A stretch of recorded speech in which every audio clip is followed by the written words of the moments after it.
എല്ലാവരും ചായ കുടിച്ചു കഴിഞ്ഞില്ലേ? വന്നേ, നമുക്ക് നോക്കാം. റെഡി? വരാൻ പോകുന്നെന്ന് എന്റെ മനസ്സ് പറയുന്നു.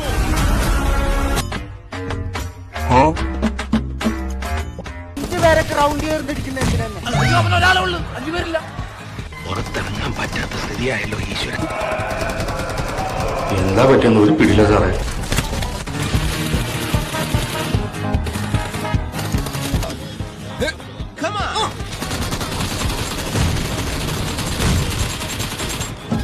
ഈ മതിലുകെട്ടൊക്കെ സർക്കാരിന് നിരോധിച്ചൂടെ ബാക്കിയുള്ളവനെ മെനക്കെടുത്താൻ. ഈ തെണ്ടി എന്തിനാ അവിടെ കയറിയിരിക്കണേ? അതാ ഞാനും ആലോചിക്കുന്നത്. സാധാരണ സിനിമകളിൽ കാണുന്ന ഒരു സ്ഥിരം നമ്പർ അവിടെ ഇറക്കാൻ പോവാ. ഒത്ത ഒത്തു അനുസരണയോടെ നിന്നോണം. ഞാൻ പലതും കാണിക്കും.